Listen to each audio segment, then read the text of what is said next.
Assalamualaikum warahmatullahi wabarakatuh.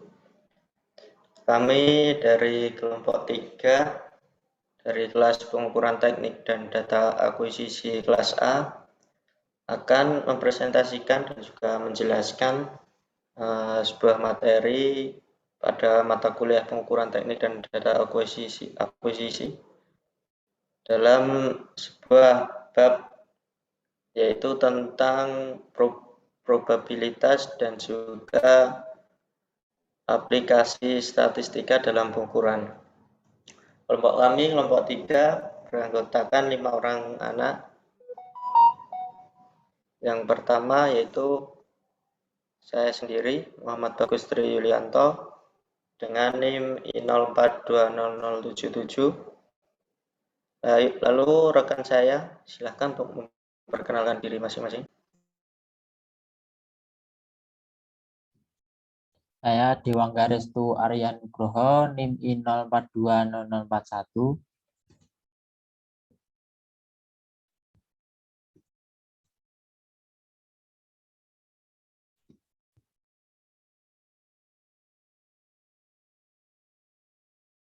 Kemudian ada saya, Gemma Elwali, NIM I042055. Saya Hinsa Akbar Al-Kausar, I042066. Dan saya Denar Prambana, NIM I042040.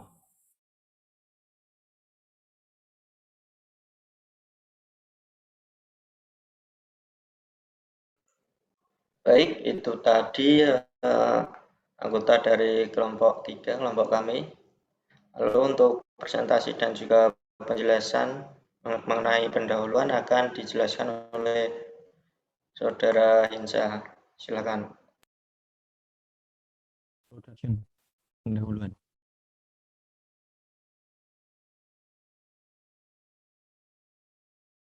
Di sini terdapat probabilitas, yaitu harga angka yang menunjukkan seberapa besar kemungkinan suatu peristiwa terjadi di antara keseluruhan peristiwa yang mungkin terjadi. Contohnya seperti sebuah dadu untuk keluar mata 5 yang saat pelemparan dadu tersebut satu kali adalah 1/6. Statistika, ilmu yang mempelajari bagaimana merencanakan, mengumpulkan, menganalisis, menginterpretasi, dan mempresentasikan data. Singkatnya, statistika adalah ilmu yang berkenaan dengan data.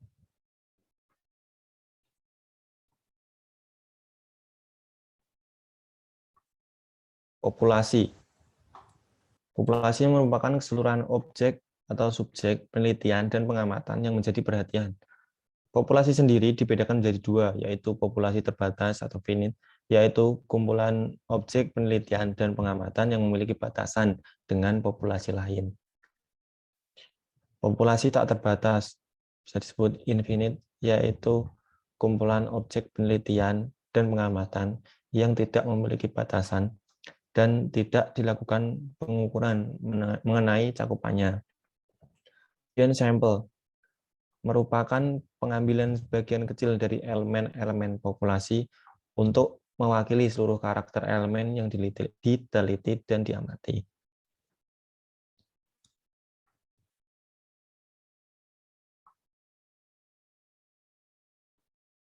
Variabel didefinisikan sebagai kualitas, konsep, karakteristik, dan sifat-sifat dari suatu objek yang nilainya berbeda-beda antara satu objek dengan objek lainnya, dan sudah ditetapkan untuk dipelajari, diteliti, dan diamati. Data merupakan kumpulan nilai yang diperoleh dari hasil pengukuran atau perhitungan dalam suatu variabel. Dan data sendiri terdapat dua, yaitu data kuantitatif, yaitu data yang berhubungan dengan angka-angka. Sebagai contoh, yaitu seperti jumlah penduduk, jumlah pendapatan nasional, dan jumlah keluarga. Dan ada data kualitatif, adalah jenis data yang bersifat non-angka, contohnya seperti jenis kelamin, tingkat pendidikan, dan agama.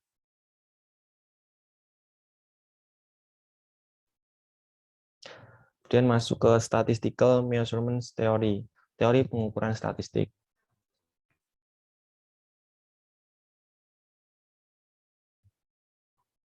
Teori. Fokus dari desain penelitian dan analisis statistik adalah studi tentang variabel. Pada saat ingin mempelajari suatu fenomena, langkah pertama adalah mendefinisikan fenomena yang diteliti tersebut. Dalam hal ini adalah menentukan variabel-variabel yang diamati, dan selanjutnya menentukan bagaimana cara mengukur variabel tersebut.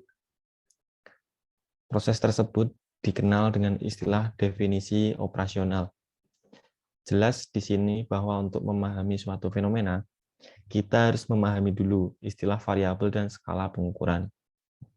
Apabila tidak menentukan secara jelas cara pengukuran variabel yang ingin dipelajari, pada akhirnya akan mengalami kebingungan dalam menentukan desain penelitian yang tepat serta dalam menentukan prosedur analisis statistik yang sesuai.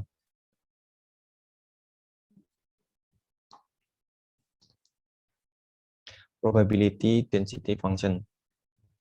Hamburan acak dari data yang diukur terjadi terlepas dari perawatan yang diambil untuk mengaburkan set dari pengukuran independen dalam kondisi yang sama. Dengan demikian, variabel yang diukur berperilaku sebagai variabel acak. Variabel acak dibagi lagi menjadi dua, yaitu variabel acak diskrit, yaitu variabel yang dapat memiliki sejumlah nilai yang dapat dihitung. Dapat dihitung berarti bahwa nilai-nilai yang dimilikinya adalah bilangan bulat positif. Sebagai contoh yaitu jumlah mobil-mobil yang terjual setiap bulan dan juga jumlah kecelakaan lalu lintas setiap tahun. Variabel acak kontinu adalah variabel yang dapat memiliki nilai yang tak terhingga dengan titik-titik dalam suatu interval garis. Contohnya seperti banyaknya minyak yang dipompa setiap jam dari sebuah sumur.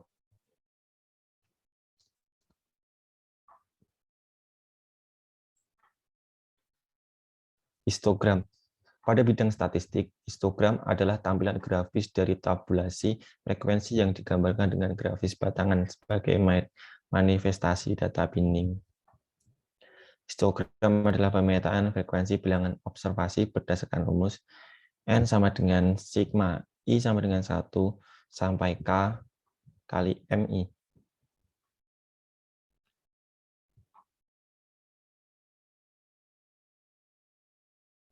Macam-macam distribusi probabilitas, yaitu distribusi normal, dengan rumus Px sama dengan 1/, sigma 2pi pangkat setengah kali xp, buka tegak kurung, min setengah, kali x min x aksen, pangkat 2 per sigma kuadrat, tutup kurung aksen.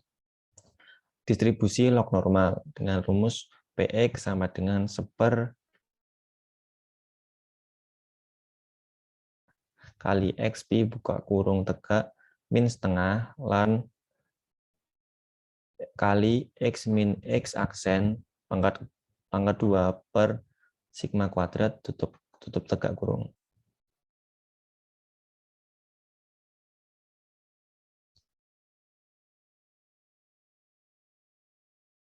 Next. Distribusi rektangular dengan rumus P X sama dengan 1/B min A, di mana A kurang dari sama dengan X, kurang dari sama dengan B. Otherwise, Px sama dengan 0. Distribusi triangular dengan rumus Px 2 kali X min A per B min A kali C min A untuk A kurang dari X, kurang dari sama dengan C. Atau juga bisa 2 kali B min X per B min A kali B min C. Untuk C kurang dari X, kurang dari sama dengan B.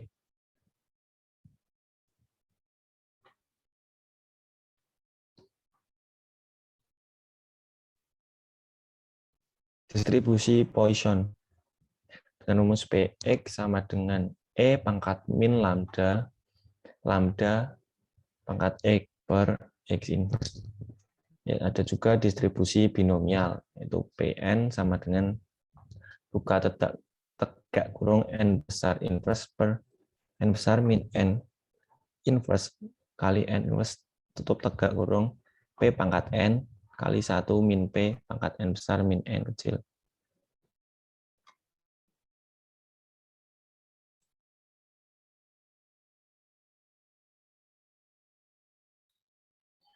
Lalu subbab selanjutnya yaitu tentang describing the behavior of a population, yaitu menggambarkan perilaku dari suatu populasi. Next.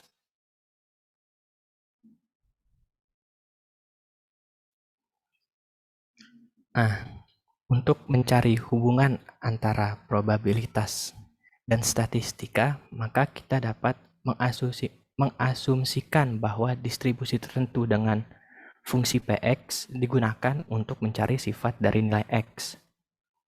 Nah, menggunakan grafik distribusi normal atau distribusi Gaussian. Karena dinilai lebih simetrikal, jadi lebih gampang untuk dianalisis. Nah, menggunakan distribusi ini karena paling cocok ya. Karena menggambarkan suatu nilai kontinu pada suatu variabel acak dalam pengambilan sampel. Nah, dan dan grafik ini tuh sering digunakan dalam engineering. Next.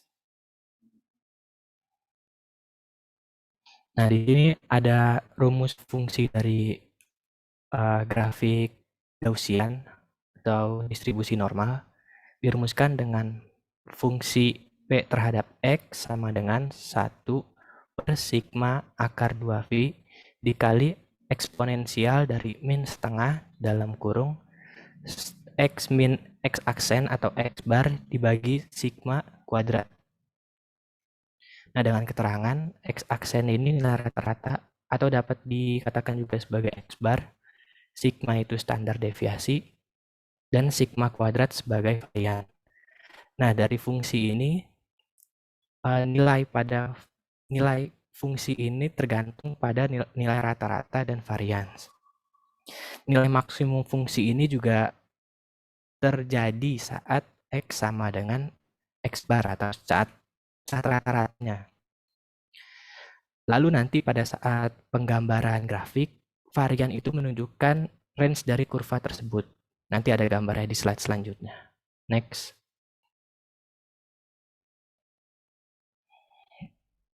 Nah, lalu bagaimana cara mencari probabilitasnya?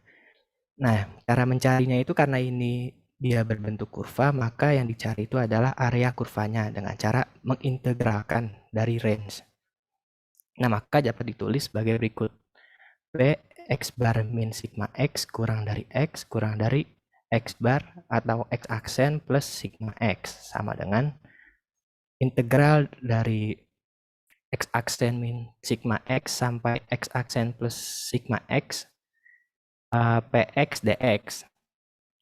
Lalu kita integralkan dengan permisalan beta sama dengan X min X aksen. Dengan catatan beta itu sebagai variasi standar normal dengan rumus X min X aksen dibagi sigma. Lalu Z di sini sebagai nilai dari variabel Z yang nanti ada tabelnya. Maka dengan rumus integral substitusi diturunkan X min X aksen per sigma didapat dx sama dengan sigma d beta. Lalu substitusi ke dx. Didapat rumus P min Z1 kurang dari sama dengan beta kurang dari sama dengan Z1 sama dengan 1 per akar 2pi integral dari min Z1 sampai Z1 eksponensial dari min beta kuadrat dibagi 2. Sigmanya ini hilang karena tadi sudah direduksi karena dx-nya itu disubstitusi dengan sigma d beta. Lalu karena kurva distribusi Gaussian ini simetrikal, maka dapat ditulis rumusnya menjadi 2 dikali dalam kurung 1 per akar 2pi integral dari 0 sampai Z1 eksponensial dari min beta kuadrat per 2. Next.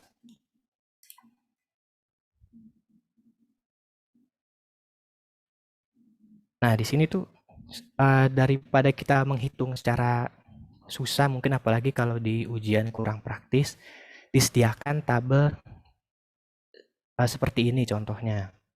Cara membaca tabelnya itu Misalkan di sini kita ingin mencari Z sama dengan 1,45. Kita lihat nilai tabel Z yang ada di sebelah kiri dengan dua satuan, yaitu 1,4 dan dua angka di belakang koma, yaitu 0,05. Jadi 1,4 lalu kita cari 0,05. Lalu dihubungkan, dapat nilainya itu 0,4265. Kira-kira seperti itu. Dan itu hanya satu bagian. Jika ingin dua bagian atau dua area, tinggal dikali 2. Next. Nah, kira-kira penggambaran grafiknya seperti ini. Nah, karena kita ini mempelajari tentang hubungan perilaku antara fungsi Px dengan varians, maka didapat seperti ini. Ini ada grafik Px terhadap rata-rata dan juga standar deviasi ya. Nah, varian atau standar deviasi ini sebagai range. Seperti yang kita tadi sudah diintegralkan itu, ini sebagai range dari X aksen min 3 sigma sampai X aksen plus 3 sigma. Sebenarnya ini dari min infinite sampai infinite ya, jadi bisa berapapun nilainya selama nilainya itu masih masuk ke dalam kurva. Nah, sebagai contoh di sini ada tiga nilai, Z1, Z2, dan Z3. Yang Z1 ini 68,28%, Z2-nya 95,46%, dan Z3-nya itu 99,73%. Ini nilai ini dapat dari setelah kita mencari nilai Z1. Misalkan Z1-nya ini nilai Z1-nya ini 1. Maka setelah dicari di tabel, hasilnya itu 0,3413 dikali 2, maka didapat 68,26%. Nah, nilai ini menandakan bahwa probabilitas data yang jatuh di area 68,26% ini adalah ya sekian nilainya.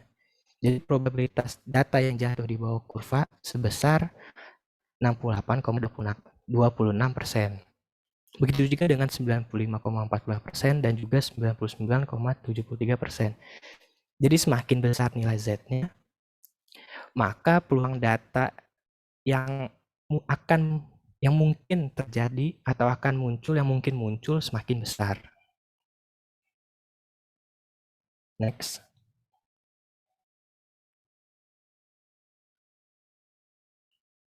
Nah, selanjutnya ada contoh soal dari describing the behavior of a population.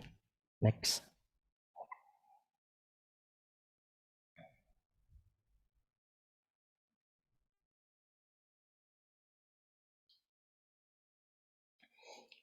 Nah, di sini ada contoh soal 4.3.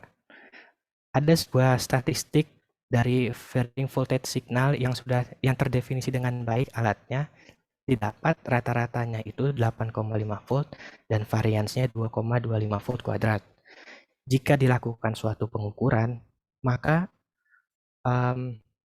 hitung probabilitas dari data yang mungkin terjadi antara 10 hingga 11,5 volt. Next. Nah, cara mengerjakannya kita pertama menulis ketahuinya dulu, X aksennya sama dengan 8,5 volt, dan sigma kuadrat atau variansnya itu 2,25 volt kuadrat.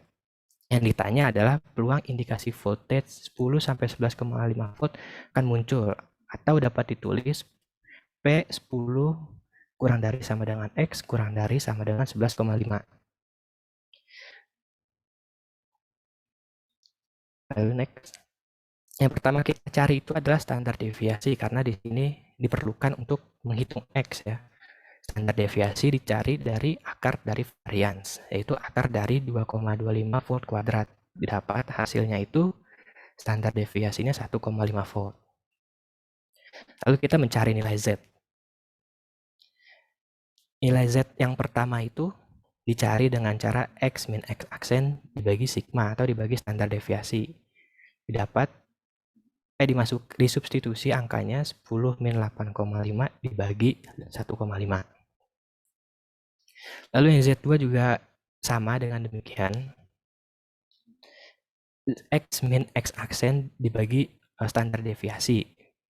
Nah, didapat dua-duanya ini masing-masing Z1-nya itu 1 dan Z2-nya bernilai 2. Nah, setelah itu kita melihat dari tabel. Setelah melihat dari tabel didapat nilai Z-nya itu PZ ya, PZ1 dan PZ2 didapat masing-masing 0,3413 dan 0,4772. Lalu mungkin bertanya, untuk apa sih dihitung 2 itu? PZ1 dan PZ2? Karena ini kan dihitungnya nih dari rata-rata ya, sedangkan rata-rata itu adalah titik tengah dari kurva distribusi normalnya. Jadi yang PZ1 ini adalah area dari 8,5 sampai 10 dan Z2-nya ini area dari 8,5 sampai 11,5. Maka jika kita ingin mencari 10 sampai 11,5 dikurangkan keduanya yang akan menjadi area 10 sampai 11,5. Nah, ini tinggal dimasukin ya. Jadinya PZ2 dikurang PZ1 yaitu 0,4772 dikurang 0,3413. Nah, didapat hasilnya 0,1359 atau 13,59%. Nah, jadi peluang angka 10 sampai 11,5 volt akan muncul sebesar 13,59%.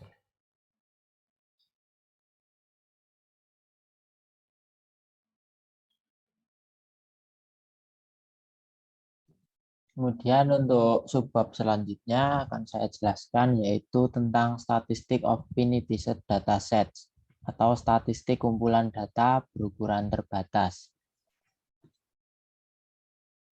Nah, di dalam statistik of finite set dataset ini ada tiga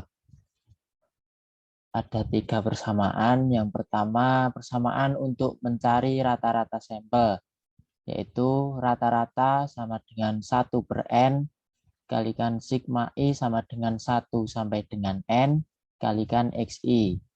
Kemudian persamaan untuk mencari varian dari sampel, yaitu S kuadrat X sama dengan 1/n-1 kalikan sigma I sama dengan 1 sampai dengan N dikalikan XI min rata-rata dikuadratkan.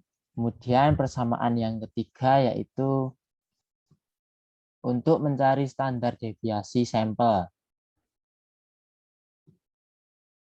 yaitu persamaannya adalah standar deviasi sama dengan akar dari S kuadrat X atau akar dari persamaan untuk mencari varian dari sampel yang sebelumnya tadi, atau juga bisa dirumuskan sebagai 1/n-1 dikalikan sigma I sama dengan 1 sampai dengan N dikalikan XI min rata-rata kuadrat, kemudian dipangkatkan setengah. Kemudian untuk distribusi normal X tentang beberapa nilai rata-rata sampel X, kita dapat menyatakan bahwa secara statistik XI sama dengan rata-rata plus minus TV PSX dikalikan P%, di mana variabel TVP menyediakan faktor cakupan yang digunakan untuk kumpulan data terbatas dan yang menggantikan variabel Z. Variabel baru ini disebut sebagai variabel T-student, atau dengan persamaan T sama dengan rata-rata min X aksen per standar deviasi dibagi akar N. Interval plus minus TV PSX mewakili interval presisi diberikan pada probabilitas P%, di mana seseorang harus mengharapkan nilai yang diukur dapat turun. Nah, berikut merupakan tabel tentang student t distribution. Kemudian di dalam statistic of finity set dataset terdapat standard deviation of the means. Varians dari distribusi nilai rata-rata yang dapat diharapkan dapat diperkirakan dari satu kumpulan data terbatas melalui standar rata-rata dengan persamaan S rata-rata sama dengan standar deviasi dibagi akar N. Kemudian bisa dilihat pada grafik gambar di samping sebelah kiri. Gambar sebelah kiri menunjukkan kecenderungan distribusi normal sampel, berarti tentang nilai sebenarnya tanpa adanya kesalahan sistematis. Kemudian dapat dilihat pada gambar sebelah kanan, ilustrasi hubungan antara standar deviasi kumpulan data dan standar deviasi sarana diberikan pada gambar sebelah kanan. Standar deviasi sarana sendiri adalah properti dari kumpulan data yang diukur. Hal ini menggambarkan perkiraan bagaimana nilai rata-rata sampel dapat didistribusikan tentang nilai rata-rata yang sebenarnya. Kemudian dalam statistic of finity set dataset terdapat pooled statistik atau statistik gabungan. Dikarenakan replikasi adalah perkiraan independen dari nilai terukur yang sama, datanya mewakili sampel data terpisah yang dapat digabungkan untuk memberikan perkiraan statistik yang lebih baik dari variabel terukur daripada yang diperoleh dari satu sampling. Sampling yang dikelompokkan sedemikian rupa sehingga dapat menentukan seperangkat statistik umum dapat dikatakan sebagai pooled atau gabungan. Kemudian masuk ke subbab berikutnya yaitu chi-squared distribution atau distribusi chi kuadrat. Nah, dalam teori probabilitas dan statistika, distribusi chi kuadrat atau chi-squared distribution atau distribusi X kuadrat dengan K derajat bebas adalah distribusi jumlah kuadrat K pengubah acak normal baku yang saling bebas. Distribusi ini seringkali digunakan dalam statistika inferensial, seperti dalam uji hipotesis atau dalam penyusunan selang kepercayaan. Apabila dibandingkan dengan distribusi chi kuadrat non-sentral, distribusi ini dapat disebut sebagai distribusi chi kuadrat sentral. Kemudian salah satu atau beberapa penggunaan distribusi ini adalah uji chi kuadrat untuk kebersesuaian atau goodness of fit suatu distribusi pengamatan dengan distribusi teoritis. Kemudian kriteria klasifikasi analisis data yang saling bebas. Lalu pendugaan selang kepercayaan untuk simpangan baku populasi berdistribusi normal dari simpangan baku sampel. Sejumlah pengujian statistika juga menggunakan distribusi ini. Sebagai contoh adalah uji Friedman. Distribusi chi kuadrat ini merupakan kasus khusus distribusi gamma. Untuk subbab selanjutnya akan dijelaskan oleh teman saya, Bagus.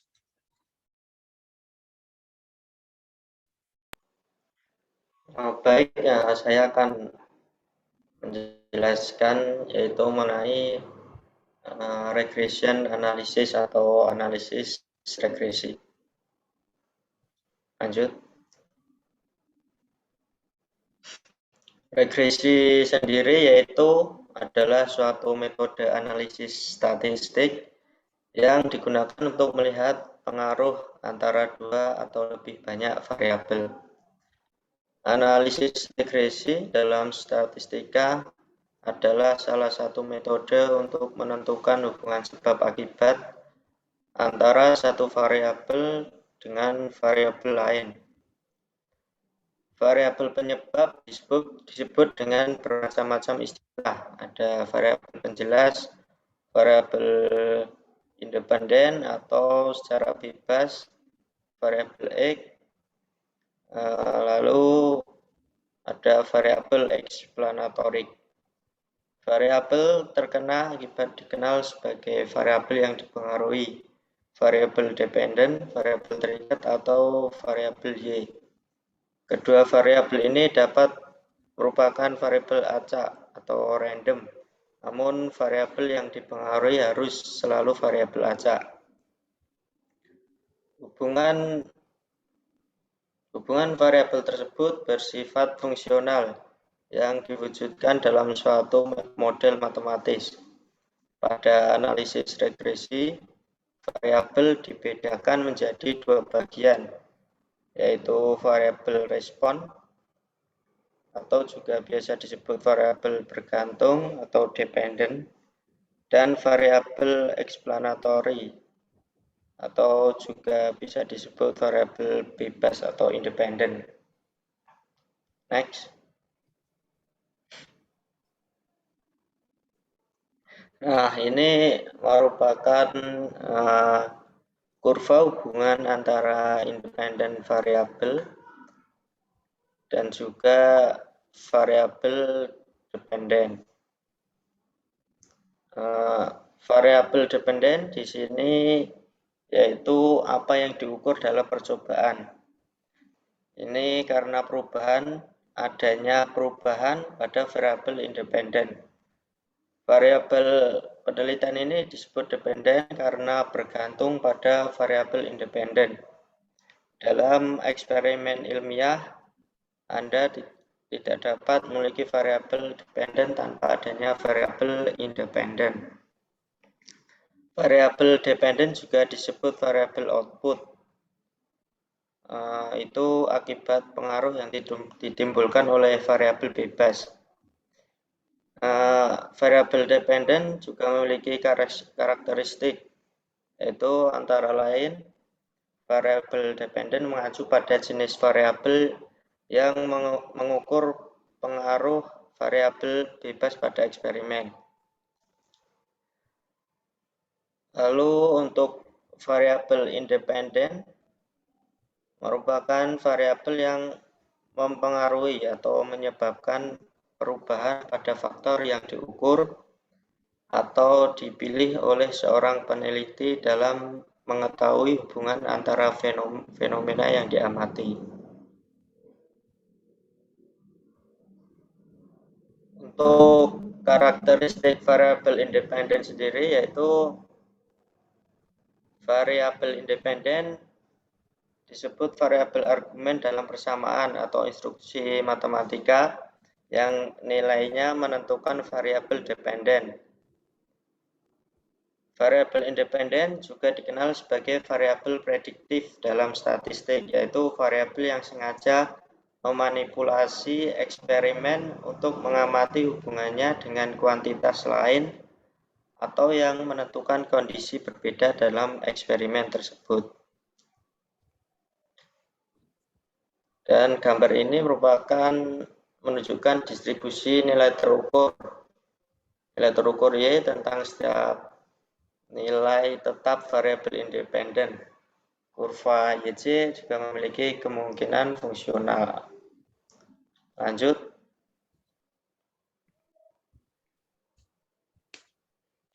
Analisis regresi untuk variabel tunggal dari bentuk Y sama dengan Fx memberikan kecocokan polinomial urutan matematis dari data dalam bentuk YC sama dengan A0 plus A1X plus A2X pangkat 2 plus AM X pangkat M, di mana M adalah orde yang terbesar, sehingga polinomial yang dapat ditentukan hanya terbatas pada M lebih kecil sama dengan N-1. Lanjut.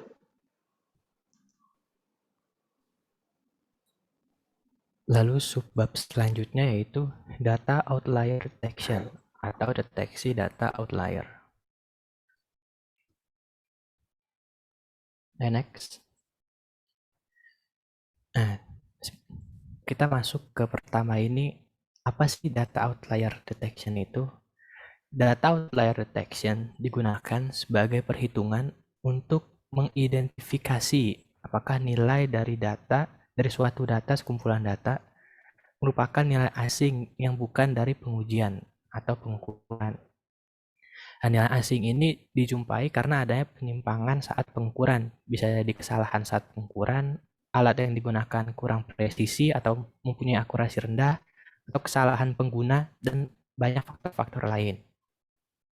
Salah satu cara mengetahui apakah nilai tersebut merupakan outlier adalah menggunakan pendekatan Chauvenet's criterion atau kriteria Chauvenet. Nah, selain kriteria Chauvenet ini, ada bermacam-macam tes ya. Salah satunya adalah 3 sigma test atau tes 3 sigma yang digunakan untuk data yang lebih luas atau dengan data dengan probabilitas lebih tinggi dari 99,73%. Nah, next.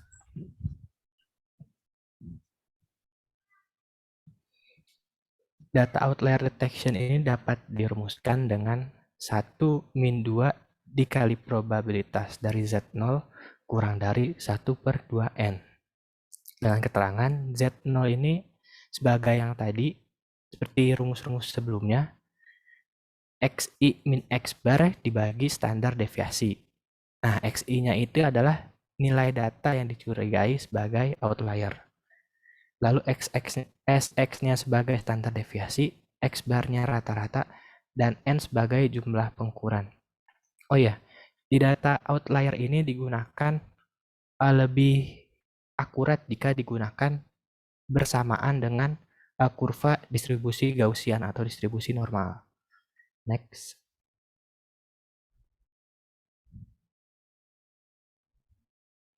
Nah, untuk menambah pengetahuan kita, mari masuk ke contoh soal dari data outlier detection. Next. Nah, di sini ada soal diberikan dari 10 pengukuran tekanan ban menggunakan suatu alat pengukur yang tidak murah dan tidak mahal. Didapat datanya seperti tabel berikut dengan 10 kali pengukurannya. Lalu yang ditanya adalah tes apakah ada data outlier menggunakan Chauvenet criterion, menggunakan kriteria Chauvenet. Nah, cara mengerjakannya seperti ini. Diketahui N sama dengan 10. Yang ditanya adalah mencari data outlier menggunakan kriteria Chauvenet. Next. Cara menjawabnya adalah, pertama kita mencari dulu rata-rata dari data ini dan juga standar deviasinya.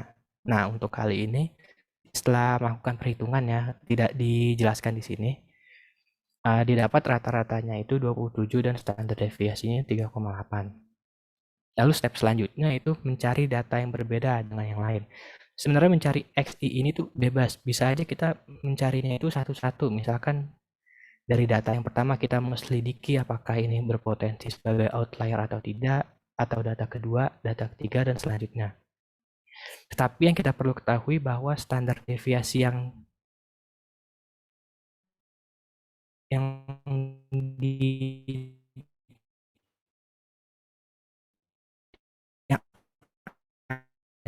ada gitu 3,8. Maka yang memungkinkan di sini adalah antara di pengukuran ke-6 yaitu 24 psi atau di pengukuran 9 18 psi. Nah, pada kasus ini yang paling terlihat dengan jelas ya tanpa perhitungan Chauvenet itu yaitu pengukuran ke-9 yaitu 18 psi. Maka dapat XI-nya sama dengan 14. Untuk kali ini ya, untuk kasus ini contohnya XI-nya sama dengan 18.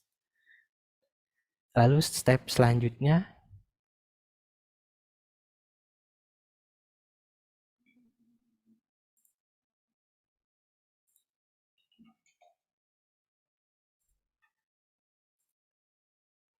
next step selanjutnya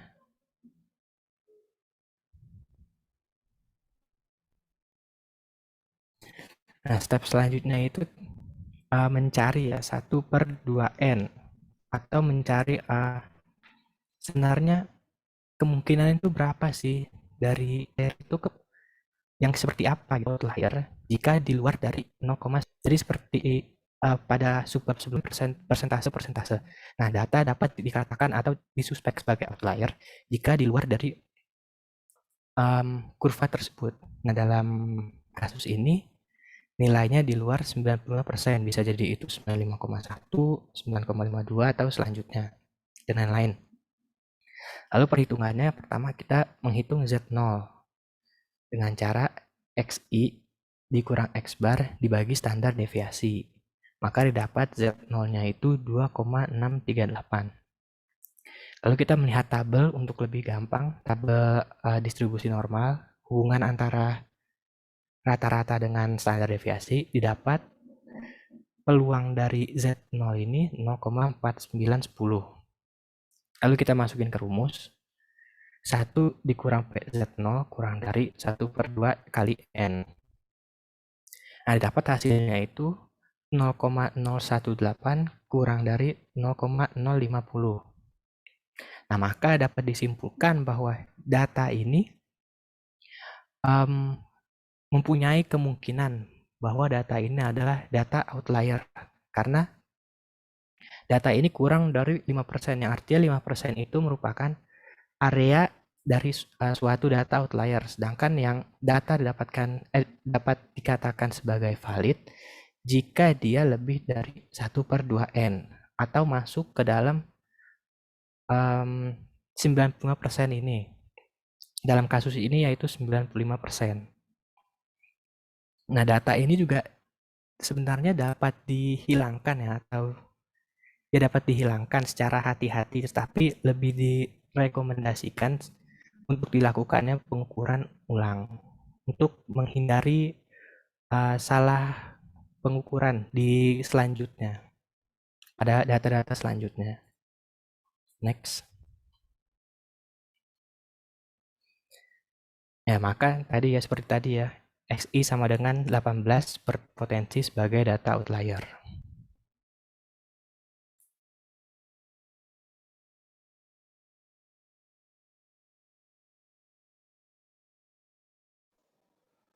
Baik, saya lanjutkan untuk subbab number of measurement required atau jumlah pengukuran yang diperlukan. Next.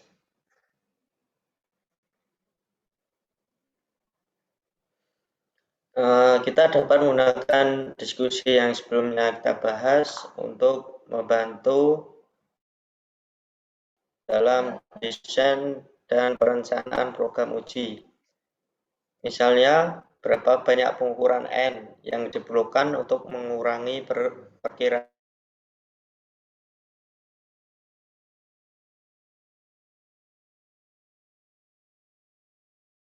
persamaan, yaitu X sen sama dengan X bar atau rata-rata plus min TV PS X bar kali P%. Lanjut.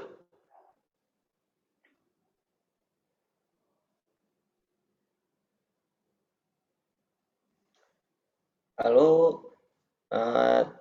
CI menjadi interval kepercayaan dengan persamaan CI sama dengan plus min TV P S X bar sama dengan plus TV P SX atau standar deviasi per akar N kali P%. Interval ini adalah dua sisi tentang min, mendefinisikan rentang dari min TV P S X atau standar deviasi per akar N TO plus TV P kemudian S X standar deviasi per akar N. Dengan mengenalkan satu sisi presisi nilai D sebagai D sama dengan CI per 2 sama dengan TV P kali SX standar deviasi per akar N. Lanjut.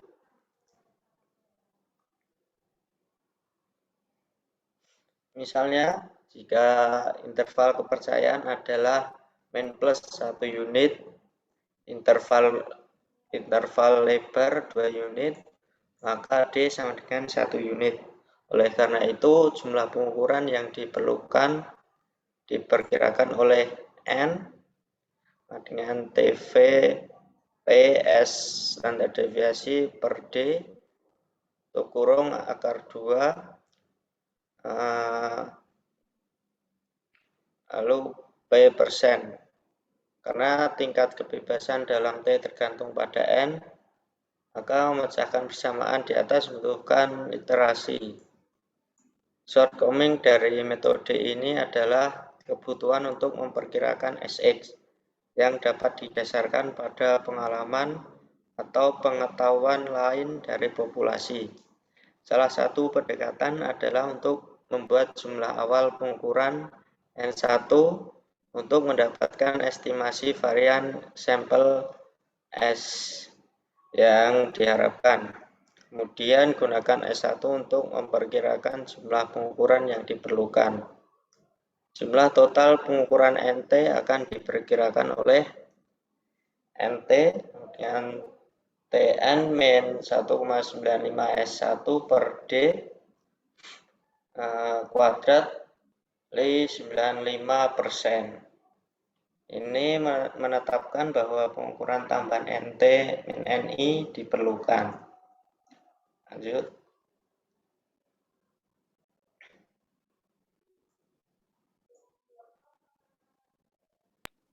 Selanjutnya yaitu ada simulasi Monte Carlo.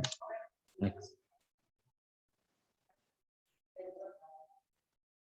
Ketika hasil dihitung dari nilai satu atau lebih variabel acak independen, variabilitas dalam variabel independen secara langsung mempengaruhi variability dalam hasilnya. Simulasi Monte Carlo menyediakan satu cara untuk memasukkan variabilitas tersebut ke dalam memprediksi perilaku hasilnya. Hasil simulasi adalah fungsi kepadatan probabilitas yang diprediksi dari hasil P, R, dan statistik terkait. Hasil ini menjadikan metode sampling yang sangat berguna. Oke, next.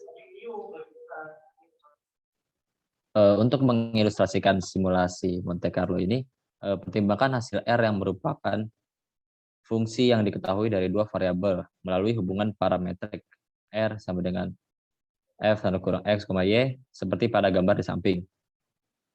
Setiap variabel didefinisikan oleh fungsi kepadatan probabilitasnya sendiri, Px dan Py.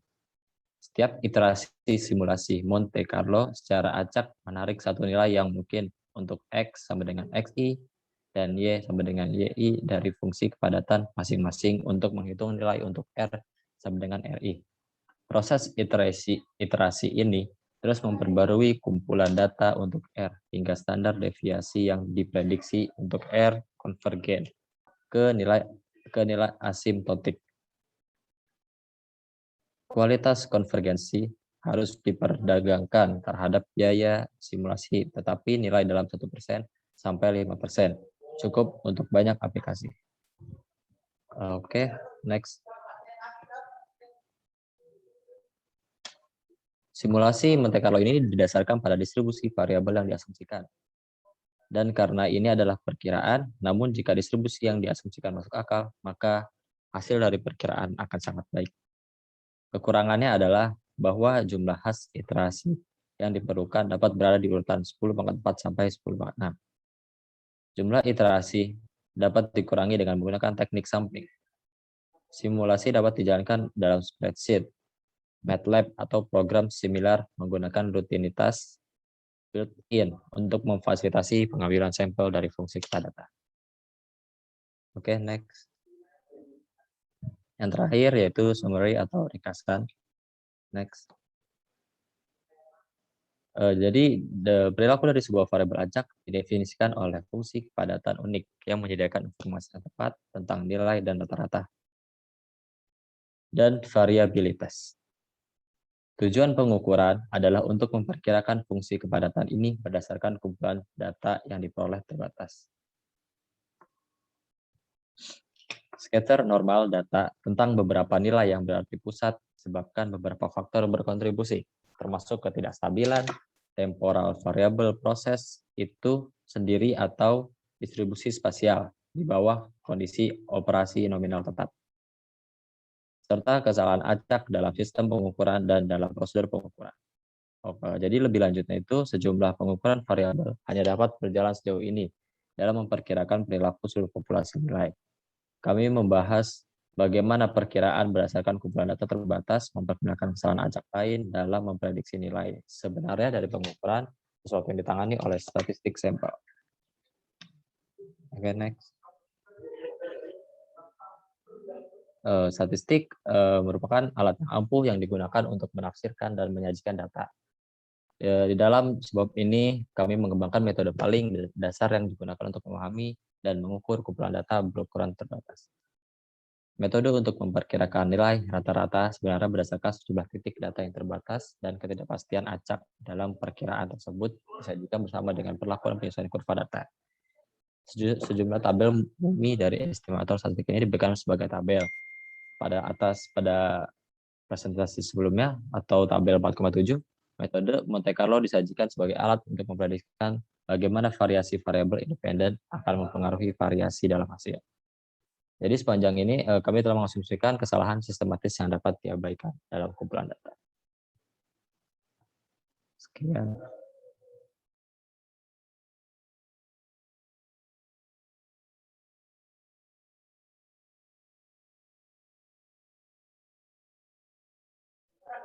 Terima kasih presentasi dari kelompok kami. Kurang lebihnya mohon maaf. Assalamualaikum warahmatullahi wabarakatuh.